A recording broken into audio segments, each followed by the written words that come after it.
Olá, jovem universitário de Caxias do Sul e região. Está começando mais um episódio do programa Compartilha. Hoje temos um assunto especial para manter você e sua turma sempre bem informados. Já se perguntou como é a realidade dos artistas em tempos de pandemia? A cultura foi uma das primeiras áreas atingidas pelo fechamento das portas, se tornando um dos setores mais prejudicados pela Covid-19. E é sobre isso que vamos falar hoje, trazendo diferentes visões e profissionais para entender como a arte, uma linguagem naturalmente presencial, reinventou seus palcos.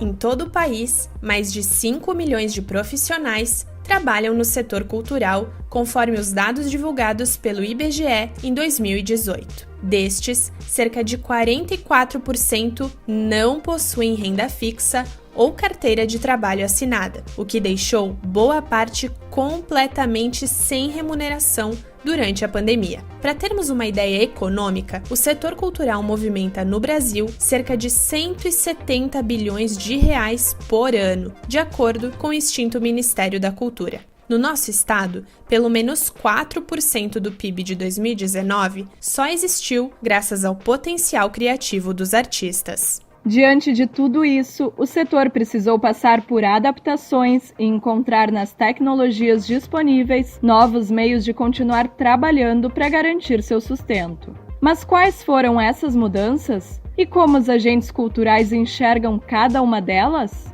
A gente precisa entender que cada segmento artístico foi prejudicado de uma forma diferente. Por exemplo, a falta de contato não tem o mesmo efeito nas artes plásticas e no teatro, porque as possibilidades de adaptação são muito particulares de cada linguagem. Pensando nisso, a gente consegue entender que não existe uma fórmula mágica para seguir quando o assunto é a reinvenção dos palcos. Agora você imagina que louco, do dia para a noite, ter que encontrar formas de conter toda a pluralidade da arte em uma simples tela virtual. Com certeza isso exige potência criativa e muita paixão pelo trabalho. É claro que sozinhas a gente não conseguiria dimensionar esse impacto todo para vocês. Por isso, convidamos alguns artistas que viveram as mudanças de 2020 e cá entre nós, como são brasileiros, ainda vivem elas em 2021 para falar sobre essa nova rotina.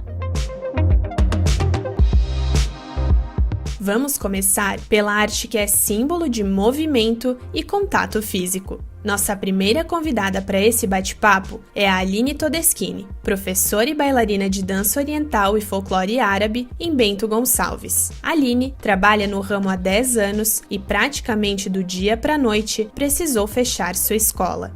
Eu diria que o início foi no susto, sim, para todo mundo, eu acredito. Não só para nós da dança, mas para nós foi muito no susto, porque como mudava muitas coisas, mantendo um espaço e mantendo a escola, daí falo como empreendedora, enfim, a gente não podia ficar fechado até entender como que a gente ia fazer, né? E retomar com os alunos depois de aprender um pouco do processo novo, né? Porque aí a gente teria perdido todos os nossos alunos. Quando deu ali o fechamento no dia 16 de março, a gente estava na metade do mês e muitos alunos nem tinham ainda pago a mensalidade do mês de março, né? Então a gente também tinha essa preocupação econômica ali de manter as aulas. E no caso da Essence, da nossa escola, eu e o Rafael, a gente não passou nenhum dia sem que tivesse aula. Em meio a tanta preocupação, sem ter qualquer perspectiva de como as coisas iam ficar, ainda tinha toda a parte educacional que precisava passar por adaptações. Então a dança não é só o movimento pelo movimento, ela trabalha com toda a parte artística, toda a parte, digamos assim, a gente vai estar trabalhando não só com a saúde da pessoa, mas é uma saúde pessoal, é uma saúde emocional, é uma saúde do corpo e da alma. A gente trabalha com sensações, com sentimentos, com toda essa parte cultural, toda essa parte de relações do corpo, enfim. Então, eu acredito que a mudança é bem significativa, porque todo o processo de ensino, ele é pensado estando junto das pessoas, né? Porque assim, o professor ensina não só através do visual, né, e do auditivo, mas muito do sinestésico passa pelo processo, né? E dependendo do estilo de dança, é fundamental você estar com as pessoas ali fazendo a aula juntos, né? A gente teve que se adaptar bastante, por exemplo, as danças a dois, a dança de salão é uma dança de contato, de conexão, né? Para dançar a dois, tem que estar a dois, né? E tem a questão da conexão com o outro, do contato físico com o outro. A solução foi voltar o olhar para o digital.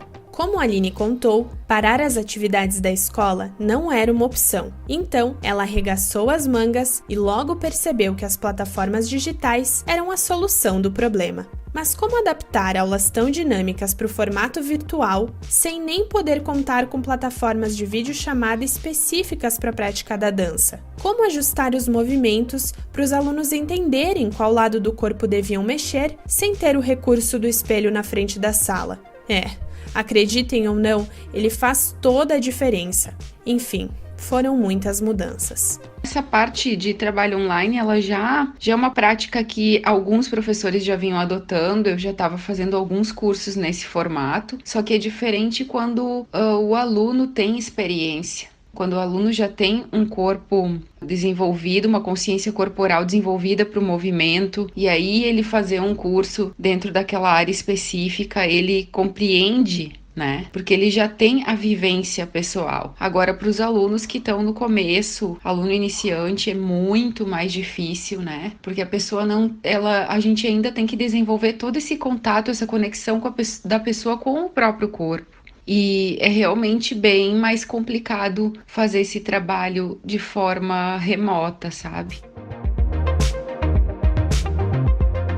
Bom, se não bastasse tudo isso, as apresentações tradicionais da escola também precisaram ser planejadas tudo de novo. A Noite das Habibas, por exemplo, costumava acontecer todos os anos. O evento era feito só para as mulheres e nele as alunas de dança árabe faziam apresentações para suas convidadas e colegas. Ou seja, era um primeiro contato das novas bailarinas com o palco e principalmente com o público. Com a pandemia, a Noite das Habibas foi feita por uma live no Facebook com vídeos previamente gravados pelas alunas. Foi uma coisa mais para nós, assim, pela saudade que a gente tava de dançar, e foi uma experiência muito, muito, muito positiva. As alunas, mesmo tendo que ensaiar do jeito que dava, com a parte de cada vez, dividir os grupos, né? Tudo que a gente fazia antes foi modificado, alterado, a forma de ensaiar, alterado tudo, mas adaptado figurinos para ninguém gastar, mas de uma forma geral foi super positivo. Quem também precisou se reinventar na dança foi a Camila Vergara, que é bailarina, atriz e educadora. No início da pandemia, ela uniu a vontade de compartilhar seus conhecimentos com a mudança de rotina para incluir a prática da dança nos seus dias. Assim, foi criado o grupo de dança Suculentas. Esse projeto nasceu de um desejo muito forte de compartilhar o que eu vinha pesquisando e trabalhando, né, nos últimos 10 anos, mais especificamente, assim. Eu tenho uma formação que vem da dança desde que eu me conheço por gente. Desde os meus 3, 4 anos de idade eu comecei a fazer aula de dança e nunca mais parei. E hoje em dia eu tenho 28, né, então são aí alguns anos de experiência, né, e bagagem na dança. Mas lá por 2010, 2011 foi que eu comecei a levar isso mais a sério como profissão, porque eu comecei a fazer teatro também. Então eu fiz toda a minha graduação, minha formação em teatro, e aí eu acho que foi esse momento da aula, né, que tem sido agora, isso para além do online, né, mesmo se fosse presencial, mas o exercício da aula é um momento que nos faz revisitar um pouco a nossa trajetória, nos faz olhar para trás e ver o que a gente, para onde a gente passou, os caminhos que a gente traçou, enfim, e o que vai ser, o que disso é interessante de compartilhar, né, o que faz sentido para mim hoje, o que eu tenho vontade de compartilhar. Eu gosto de pensar não tanto que eu tô ensinando coisas no sentido de que tem um certo e errado, de que tem não tô tentando ensinar ninguém a fazer exatamente da maneira como eu faço, e sim tentando facilitar para que as pessoas encontrem aí a maneira delas de fazer essa dança autoral, essa dança, né, muito íntima, sua, enfim. Então esse foi foi o desejo, né? Daí nasce o projeto de querer dar as aulas, né? E aí a coisa de ser online foi também porque coincidiu com o momento de início de pandemia, que tava, onde eu vi muitos trabalhos serem cancelados, né? Então a gente tinha uma programação aí do ano já com alguns trabalhos fechados que tiveram que ser cancelados. E foi aquela mudança muito bruta da noite pro dia de o que fazer agora. Tinha acabado de me mudar para São Paulo, inclusive, e voltei a Porto Alegre no início da pandemia e, enfim, foi realmente uma coisa de usar o momento onde eu não tinha mais uma rotina, não tinha mais nenhum compromisso na agenda para poder incluir esse novo compromisso. A forma com que a bailarina busca dar suas aulas traz vários benefícios para suas alunas. Um deles, e talvez o mais especial neste momento de pandemia, é criar uma válvula de escape, permitindo que, por um breve momento, elas possam ir além das paredes de suas casas. Se eu pudesse dizer qual é a minha pesquisa, assim, que vem me acompanhando nos últimos anos, não somente agora nas aulas, mas como artista, é que eu me interesso muito por criar imagens poéticas, enfim, através do corpo em movimento, né? Então, para mim, eu adoro quando eu consigo enxergar a natureza nos corpos, quando eu consigo enxergar o mar, quando eu consigo enxergar flores, enfim, lugares quando o corpo se movendo nos leva para um outro lugar que não esse que a gente está. Então, faz muito parte, assim, das aulas, a gente acessar esses lugares, essa natureza e esses outros tantos, enfim, cenários para além do nosso apartamento, para além do confinamento. Isso faz parte do que eu me interesso como artista, assim, né? Na minha busca, assim, como bailarina, como atriz, enfim, e também como mais nesse lugar da pedagogia. E eu acho que, além disso, uma coisa que já vinha, né, de um tempo, nesse momento, especialmente agora da pandemia, isso tem feito muito sentido, tem sido muito libertador, assim, e inspirador para todo mundo, porque a gente ter essa possibilidade, né, de acessar um pouco lá um banho de mar através da dança, de certa forma é como se a gente tivesse ido lá e tomado um banho de mar. Claro que não é a mesma coisa, mas um pouquinho, acho que aí uns 10% da vontade pelo menos passa, sabe?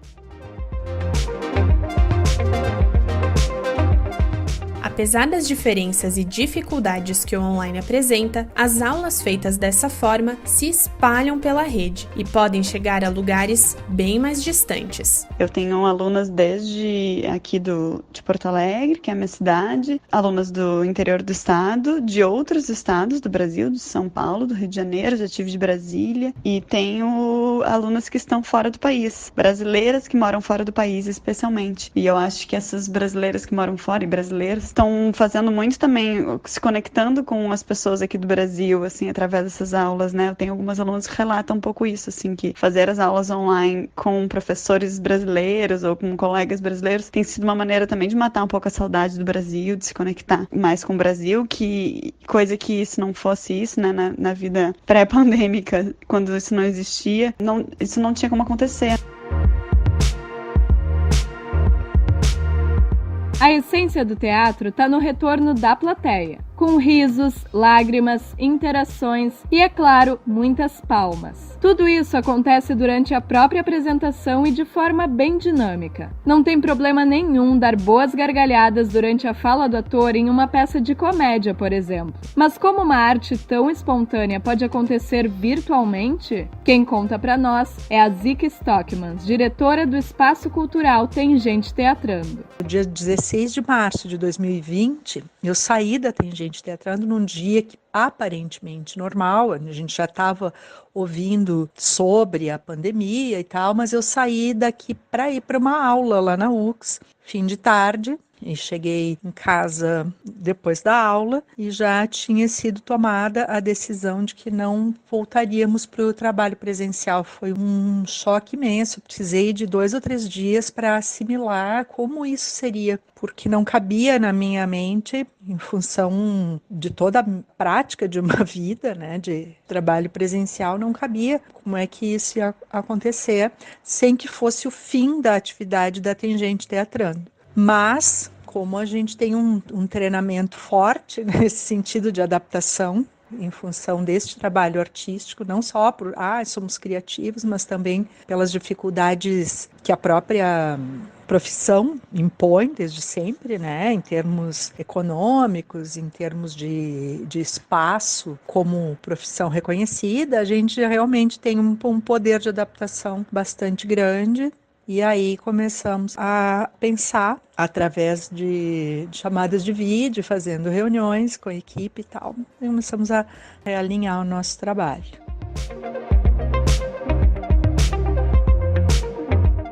Como a Zica contou para nós, a rotina na Tangente Teatrando sempre foi bem movimentada. Depois que ela chegava cedinho na sede, seus dias eram divididos entre ações burocráticas, como reuniões e prestações de contas, além da produção artística de fato, que englobava ensaios para apresentações, aulas e muita presença.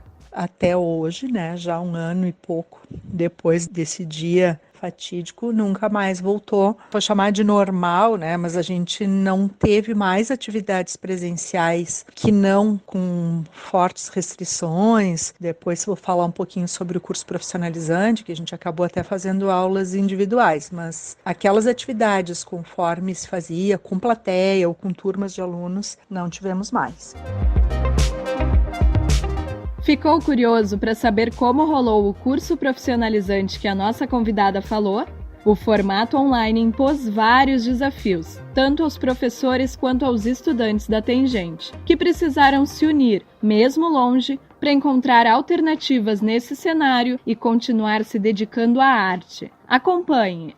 Nós tínhamos a turma do curso profissionalizante exatamente na metade do curso. Então, tinha uma responsabilidade muito grande aí de não parar no meio do caminho, porque o processo de construção dos trabalhos deles seria interrompido e depois que a gente deixa um período decantando, dá um trabalho muito, muito maior para resgatar ideias, para resgatar a criação de cenas, coisas desse tipo. Então, a gente entendeu que este era um ponto nevrálgico, que precisava que se investisse toda a energia possível para a conclusão desse trabalho. Primeiro semestre, a gente contou com a equipe de professores que também entendeu que o resguardo era importantíssimo, e aí fizemos um processo de aulas online. Nós não tivemos mais aulas presenciais, mas montamos os espetáculos com esse desafio. Então, para o primeiro semestre, como ainda era uma montagem coletiva, foi feito um desafio com toda a equipe e alunos enfim, para que eles fossem desenvolvendo as cenas dentro das suas próprias casas, tendo alguns resultados muito legais. Então, teve um dos trabalhos que teve uma padronização da iluminação, todo mundo trabalhou com fogo, com vela, então o fundo e o clima ficou, de certa forma, homogêneo. E o trabalho de interpretação ficou bem primoroso, assim, muito interessante, talvez até pela dificuldade, pela solidão, pelos medos que todos estavam passando coletivamente, né? Houve uma forma de união de todo mundo para que esse resultado fosse interessante. E o trabalho realmente de expressão ficou para os olhares, enfim, para a fala. E aí foi explorado depois, essas cenas foram exploradas pela edição. Aí tinha um outro elemento trabalhando junto, né, que era essa edição que compunha o trabalho final. Essa mostra, que foi a do primeiro semestre da pandemia, terceiro semestre do curso profissionalizante, tinha esse resultado, mas também tinha um luto muito grande, porque todas as pessoas que fazem teatro buscam esse encontro com a plateia, senão a gente buscaria um outro tipo de arte. E mesmo com esse luto, né, nós fizemos os produtos finais. Todo esse processo foi sempre conversado com os alunos e a gente fazia reuniões e ia decidindo junto, e quando eles abraçavam junto com a gente a ideia de não fazer presencial, a gente também se sentia fortalecido para ir lançando. Como a casa é muito importante, a sede da Tangente Teatrando, e ela estava abandonada de certa forma, né, mais de forma simbólica do que realmente abandonada, a gente fez uma noite de projeção e nós projetamos toda a mostra nas paredes externas da casa. E dessa forma a gente incluiu os alunos numa live que estavam nas suas casas, mas que estavam ao mesmo tempo aqui conosco. Depois elas foram amplamente divulgadas nas redes.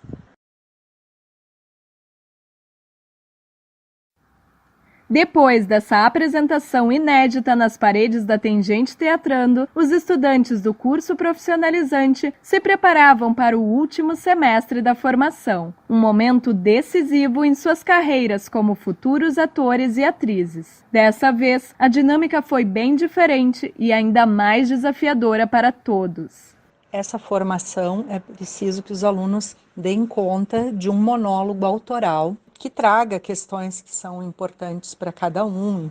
E aí nós começamos o semestre de forma virtual, mas chegou um determinado momento que ficou praticamente impossível fazer uma direção eficaz de um monólogo, um trabalho essencialmente corporal, à distância, sendo que esse trabalho tinha uma importância grande, né, uma grande relevância para a formação de cada um desses alunos. E aí nós disponibilizamos o espaço para aulas individuais. Obviamente que se uma aula convencional, né, do curso profissionalizante tivesse 3 horas de duração com todos os alunos, uma aula individual demorava 2 dias até se atender toda a turma. Mas foi um jeito que nós encontramos. Os alunos foram muito responsáveis, muito comprometidos, a gente demarcou o chão, ensaiaram de máscara, o professor ficava numa delimitação do chão e o aluno noutra, revezamento nas salas, e aí a direção foi realmente presencial, imprescindível que fosse assim. Os resultados foram belíssimos, profundos. Eu acho que também, de novo, traziam toda a dor do afastamento, a falta do abraço, aquelas coisas que todo mundo está sentindo, enfim. E aí a gente fez esse processo, finalizou de um jeito diferente do semestre anterior. A gente conseguiu filmar cada um dos trabalhos, mas dessa vez, ao invés de projetar, ou de divulgar, ou de colocar nas redes, nós entregamos para cada um deles o seu resultado final, para que ele decidisse sobre o que fazer com essa filmagem.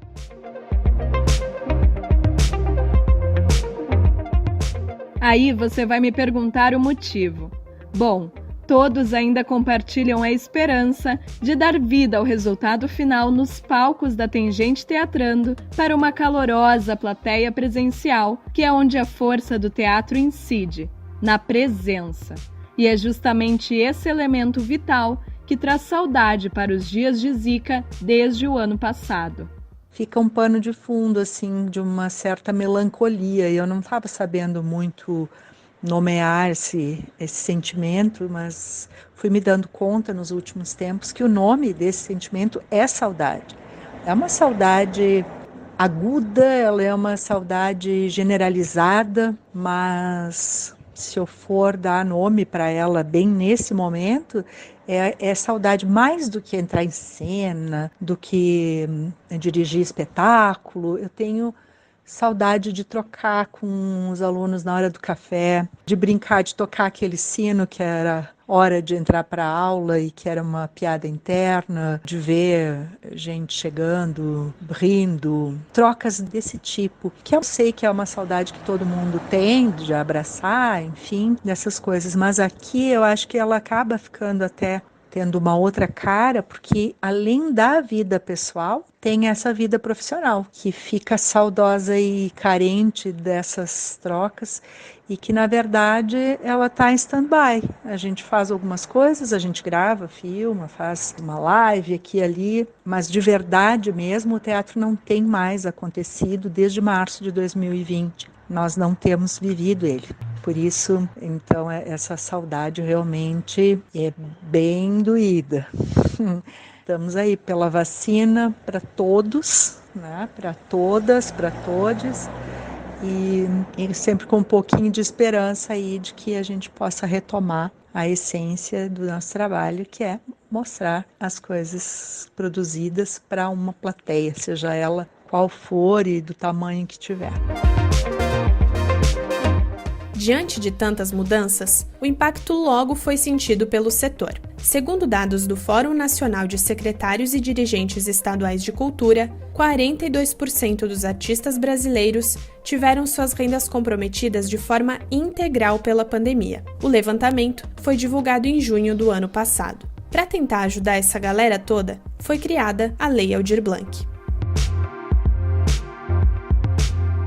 De autoria da deputada federal Benedita da Silva, do Partido dos Trabalhadores, a lei previa o repasse de 3 bilhões do Fundo Nacional de Cultura para distribuição do valor entre os estados e municípios. O documento estipulou, então, 3 modalidades para esses recursos. A primeira era uma forma de auxílio emergencial que pagava 3 parcelas de R$ 600 para cada trabalhador da cultura, podendo ser de até R$ 1.200 para mulheres chefes de família. A segunda modalidade previa um subsídio mensal, entre R$ 13 e R$ 10 mil para a manutenção dos espaços culturais. Com o mesmo valor da modalidade anterior, a terceira e última, que vai ser a mais comentada nesse episódio, estipulava a realização de editais, chamadas públicas e premiação de trabalhos desenvolvidos na área cultural.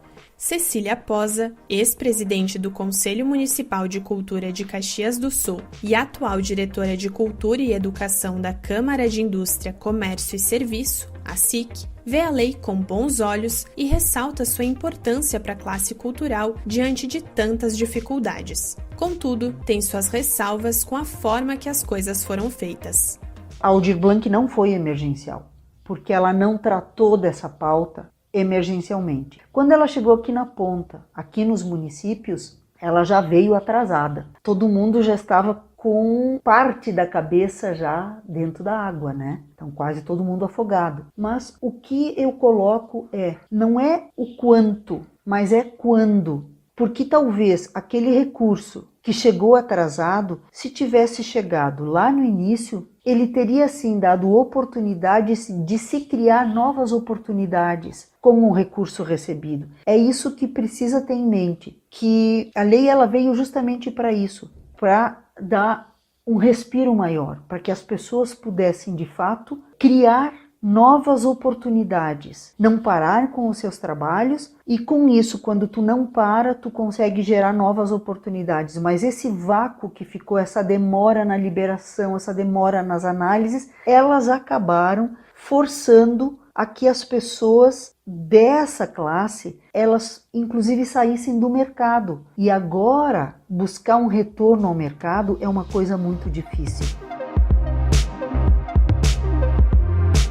Caxias do Sul ficou responsável apenas pela segunda e pela terceira forma de aplicação dos recursos, ou seja, fizeram os repasses para manutenção de centros culturais e diretamente para os artistas contemplados pelos editais criados no município. Magali Quadros, diretora-geral da Secretaria de Cultura, nos explicou sobre a decisão e os valores distribuídos em Caxias. No inciso 1, trata da renda emergencial aos trabalhadores da cultura, que determina R$ 600 por 3 meses. Em função de acordos posteriores, entre os estados, a federação, os estados e os municípios, ficou acordado que esse inciso seria aplicado apenas pelos estados, porque os estados teriam mais condições de acompanhar e fiscalizar, enfim, essa distribuição de renda individual, emergencial, para que não houvesse sombreamento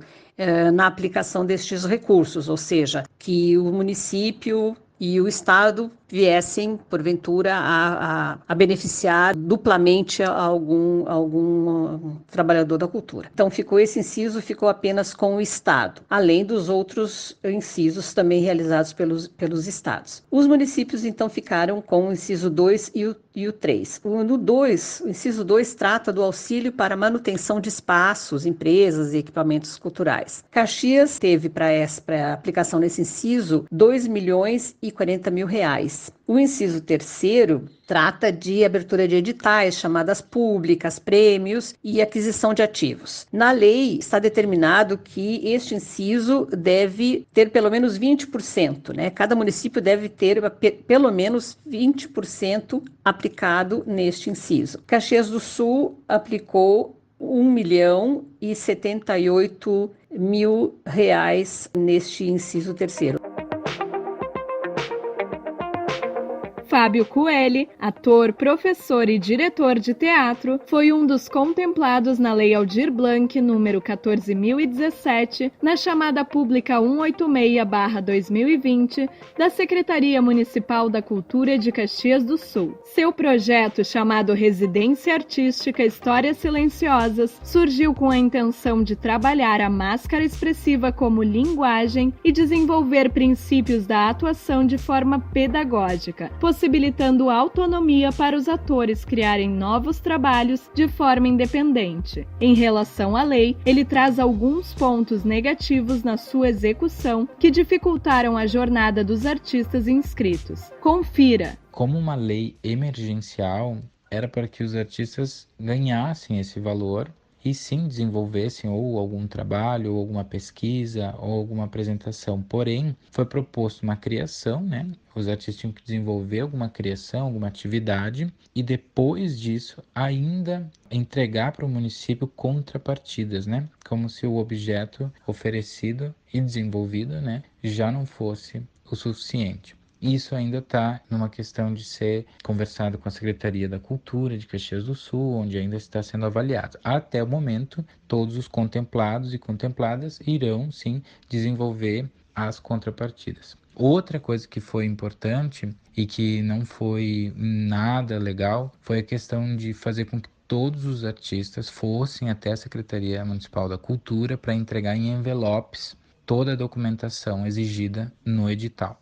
Então, isso foi um momento que, sim, gerou aglomeração, fez a gente, né, sair, sendo que poderia ser tudo digitalizado, né? Se realmente a prefeitura oferecesse um sistema, assim como foi a Secretaria do Estado, a SEDAC, onde praticamente todos os editais lançados agora, nesse período, e antes, inclusive, né, como era o FAC, todos eles sempre foram de forma online, menos esse de Caxias. Então, foi 2 pontos fortes que eu acho que foi importante.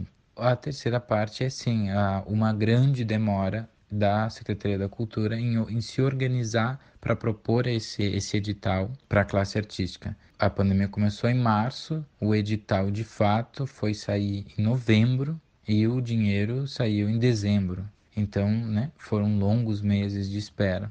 E com valores muito diferentes entre si para cada projeto, né? Eram valores de R$1.500, R$3.000 e R$6.000. E os valores de R$6.000 incluem, no mínimo, 3 profissionais para poder compartilhar, né, essa verba ou estarem no projeto. Então, não era um valor direcionado para um artista. Depois, a Secretaria da Cultura, como ia sobrar uma verba e para não ser devolvida, abriu um outro edital, então contemplando trajetórias artísticas, e aí teve um grande número de inscritos e aí foi contemplado. Nessa segunda leva, digamos assim, todas as pessoas que se inscreveram e que foram contempladas receberam o dinheiro e não necessitaram desenvolver um produto, curso, um espetáculo, enfim, para Caxias. Simplesmente receberam, o que eu acredito, na minha opinião, deveria ter sido feito desde o primeiro edital, né? Porque a gente está falando de um momento em que é difícil propor uma atividade, é difícil reorganizar uma atividade que normalmente a arte necessita, que é o encontro. Por sorte, a residência artística trouxe um encontro de pessoas muito interessantes e interessadas no trabalho com as máscaras, o que fez do encontro ser muito potente, né? Em outras ocasiões isso poderia ter sido um empecilho. Nesse caso, eu acredito que não foi. As máscaras expressivas que protagonizaram a residência possuem características humanizadas e cobrem inteiramente o rosto do ator. Por isso, o trabalho desenvolvido é um pouco diferente, sem falas e com foco nas mensagens que o corpo pode comunicar ao público. Para vivenciar os princípios dessa atuação de forma prática, cada participante recebeu uma máscara e as orientações de cenas foram feitas no online. Sobre esse processo, o Fábio conta mais pra gente. Eu acredito muito que essa máscara ela tenha uma possibilidade de fazer com que o pequeno movimento já conte muito, já explique muito sobre a história. Uma pequena respiração um pouquinho mais rápida já pode nos dizer que a máscara tá braba. Uma inclinação de cabeça para baixo que já tá triste. Então, com o vídeo a gente consegue ver muito mais esses nuances, né? E claro que, como sempre, numa aula, o plano pedagógico vai se alternando conforme que a gente vai descobrindo. Então, foi uma experiência super bacana de poder descobrir como que essa máscara acontece também a partir do vídeo. Um momento, assim, de bastante, como pode dizer, de um insight muito legal na construção da pedagogia com a máscara, né? Foi visto pelo retorno também dos participantes, onde a gente teve a construção ao longo do curso dessa aproximação com a máscara e do desenvolvimento de uma dramaturgia que a gente pode chamar de uma pequena cena utilizando essa máscara. Então, acho que essa residência foi muito para a gente poder desenvolver o que significa esse viver com a máscara, que é simplesmente ter essa naturalidade de ter esse objeto máscara no rosto, sendo alguém, tendo um estado emocional e podendo olhar para o espaço, olhar para o outro e também, quanto ator e atriz, criando histórias a partir do tempo que eu olho algo, do tempo que eu olho o outro, do que eu ofereço, do que eu recebo. Enfim, para mim aprofundou muito um lugar de construção da atuação, construção de um processo de formação muito delicado da atuação. Apesar das experiências positivas com a residência no formato online, ele revela que algumas percepções do presencial jamais poderão ser substituídas. Como exemplo, a conexão que é formada entre o professor e seus estudantes em uma sala de aula. Além disso, ele também afirma que quando for seguro retornar, esse movimento será imediato. Sobre suas maiores saudades, bom, conta pra nós, Fábio, o que aperta teu coração nesse momento de distanciamento que o teatro tem vivido? Ju, que pergunta difícil, essa foi de engasgar, hein? Porque... Então, desde março do ano passado que a gente não faz nada, não encontra o público, não sai de casa para ir para um teatro, né? Não passa uma função de estruturar todo o teatro para poder apresentar. Da gente não ir para uma sala de trabalho e também com os colegas de grupo poder criar alguma coisa. Então, as pessoas é que eu mais sinto falta, dos colegas e do público e da dinâmica que está, né, por trás da gente poder se encontrar, que é o espetáculo, apresentar o espetáculo. E, enfim, isso é uma das coisas que eu mais sinto falta, né, de poder ver que a minha profissão, ela é algo, ela ainda pode existir. Isso eu sinto falta, porque no momento ela não pode existir e ela existe porque eu também tenho a minha formação em licenciatura em teatro, então também consigo desenvolver a licenciatura em teatro. Porém, a apresentação de espetáculo online, impossível que chegue perto de uma apresentação ao vivo, né, presencial. Então, isso é impossível. Agora é como se eu vivesse de recordações de um passado, porque ainda não tem como, não tem nada que chegou perto disso, né? Então, esse encontro com as pessoas, isso eu sinto muita falta.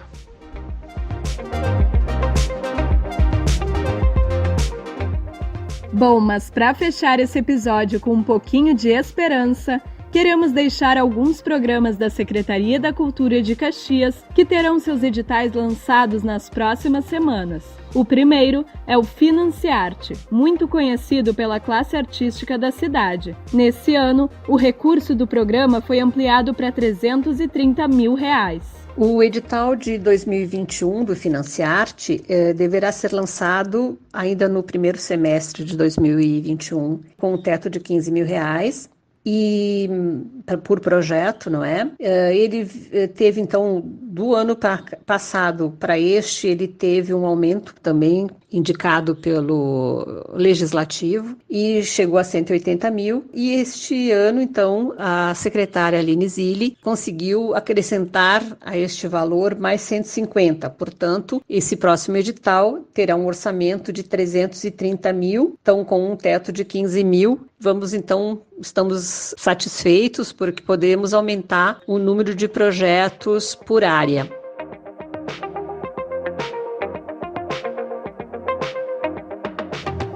E o outro projeto é a convocatória Salve, Artes, Saberes e Fazeres Populares, que foi divulgada ainda nesse mês.